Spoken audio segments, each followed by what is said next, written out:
I'm glad that was a cheerful walk-on song because my name is Janice Stein, and when people see me, they generally know it is bad news. And that's just true, frankly. I'm here to talk about the new CDL stream in defense.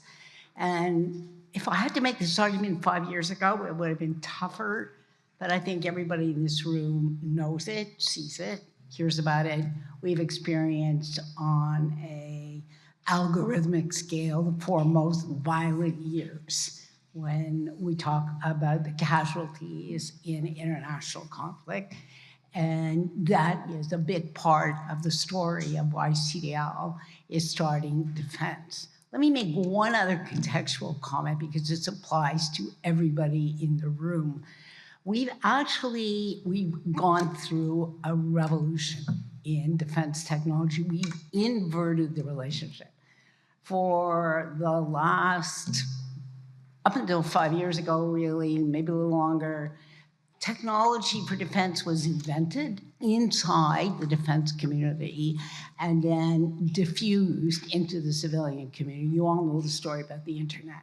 It's reversed now. Defense technology is being developed in the civilian sector. It is virtually all dual-use technology. So everything I've heard about today, even the concussion detection tool, is in fact now adaptable and suitable for defense. We are in a completely different world where sadly the demand for next generation defense technology is already very, very large and growing and will continue to grow for the foreseeable future. And it's all coming, mostly the innovation is coming from people like you in this room. And many of the companies in the stream that we started this year, 92 companies applied from over 11 countries, 22 were accepted. All of them, in a sense, came from the civilian sector, which underlines exactly what we're talking. Now, one more comment, Sonia, quickly for the Canadians in the room.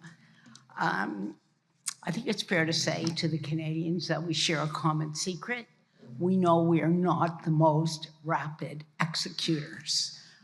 We've historically had a problem in this country and we just can't afford it any longer. So after talking to the board and to Sonia, we bolted on one more piece to the defense stream, which is we are actually going to be running procurement workshops for the companies that are in this stream. Instead of talking the talk, we're gonna walk the walk. We're gonna put the buyers in the room, and our government must be the first buyer in all these cases. It doesn't have to be a big buyer, has to be the first buyer. Every other G7 country, that is the case. We have to get that done. And they don't know you, they don't know the sellers, they don't know the technology. They don't know how much excellent Canadian technology we have in this country, which is stunning to me. And then we have, the KPI for me, how many contracts can we get out of those workshops? Can we actually walk the walk? That's our program for the year. It's a privilege to introduce Daley Brown. I'm gonna let you tell him about himself, about the company, but he works in the area of cybersecurity. Again, that is not only a defense problem, that is a civilian problem for every company, every institution that we live in. The innovation is coming from the civilian sector. Daley is moving that to the defense sector. He did work for a very large company. As we were saying, I said, what do you want me to say about you, Daley? Not the script they gave me. Because everybody who knows me knows I don't stick to the script. It's a losing battle. And he said, I worked for a very large company. I learned a lot. It was time to build a Canadian company. Daley.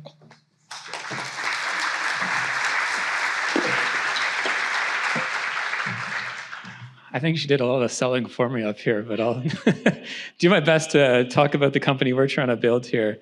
And so, yeah, I'm Daly. I'm the co-founder of Metropolitan Technologies. And we're a dual-use company building cybersecurity and data management for critical infrastructure and defense systems. And so the vision of why we founded the company was simple. Cyber physical systems, so think about sensors, things that read things, things that move things, things that have an effect, are effectively what runs society. If it's the energy systems, the mining systems, manufacturing, transportation, and defense. And it's the orchestration of those systems that allows society and essential services to operate.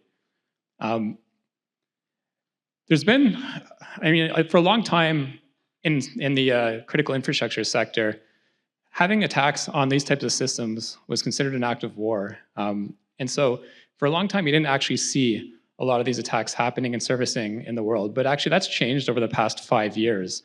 And you're seeing more nation states attacking our critical infrastructure, trying to get into the services that allow society to continue to function. So we started our company to stop that. And we're building in Canada first to protect this infrastructure, and then we can plan to scale globally. And so it's not just the actual threats, but there's a reason why we're starting the company. Some of the government regulation is starting to catch up. There's right now in the Senate in Canada, there's Bill C-8, which is going to raise the bar for cybersecurity of critical infrastructure. And of course, everybody in the room knows that in the latest budget in Canada for 2025, there's generational investments in Canadian companies building dual-use technology to tackle these problems. And so we started our company before a bit of this hype cycle, and so it's kind of good timing. We lucked out a bit. But there's a really urgent need right now to have Canadian champions in this sector, and we're well positioned for this market. And so our solution that we're building, I kind of call it a zero trust data mesh, but we build a collection of tools, both hardware and software, to protect critical infrastructure assets. And so we have our platform, our gateways, and cross-domain solutions, and together these allow you to connect cyber-physical assets at the edge, so think of it as the physical layer, to the intelligence layer that actually runs your operations in a very secure, safe, and reliable manner. And so our actual technology fundamentally works in three simple steps. We deploy software and hardware at the edge close to cyber-physical systems to connect them, ingest data, and we use something called formal methods to mathematically model the security landscape of our software implementation, and we can actually mathematically prove that certain security vulnerabilities don't exist under the models. And that's a very powerful tool that we took from flight control systems in aerospace, where I used to work. We now protect data in the systems as well with quantum safe cryptography and microsegmentation that's all software defined in a network. And then we overlay this in a peer-to-peer mesh network to keep data available. And this creates really good operational resilience in these systems that are deployed in really tough environments. And so we're not just building another cybersecurity tool for IT, we're building at the intersection of functional safety and high assurance cybersecurity to protect the most consequential assets that might have high consequential effects of being attacked by cyber attacks. And so the market opportunity for our technology is quite large. We're starting in defense because that's where we come from and where we have a bit of an inroads in right now. And then we're moving to critical infrastructure across North America, protecting tier 1 and tier 2 infrastructures. And finally, we're going to scale globally. And the CDL journey has been pretty good for us. We actually did 2 streams in parallel. We did both compute and defense in parallel. So it was kind of a good balance between the defense and dual use cases of our technology. And so the first thing is we've grown our team from just me and the co-founder originally to 3 extra people. So we're starting to have a deep bench of expertise in engineering design of these critical systems. The second thing is we've grown our traction in both defense and dual use case. So we've actually secured a pilot with the Government of Canada and National Security for protecting wide area sensor networks. And we secured a pilot for mining up north to protect mining assets underground. We've secured pilot, these are paid pilot contracts, and we've also expanded our partnerships with other large corporations. And the latest CDL defense session, number 3, we had a lot of CAF membership there. And we actually had a colonel that was at the CAF, that was at the last CDL defense session, come join us for a demo of our pilot. And that's what that little thing on the right is, our little edge gateway. And so that kind of brings me to the conclusion of this, but there's 2 asks. One is that we're growing our body of work on the critical infrastructure side, but we need a couple more pilots to prove out our technology in tough environments. Think energy, utilities, or mining. So we're looking to actually partner with some other companies to demonstrate our technology in the toughest environments. And the second one is that we're transitioning out of R&D, and we're going to commercialize our product and go to market and scale it, and we're going to require some capital for that. One of the actual last objectives of the CDL session that I'm working on with my vendors right now is the capitalization strategy of our company. But we're looking in the fall to raise our first round, and so if you're interested in investing in this space, you can get in contact with me, and we can talk about what the round's going to look like and what we want to do with that money. Yeah, and that's it. So thanks a lot.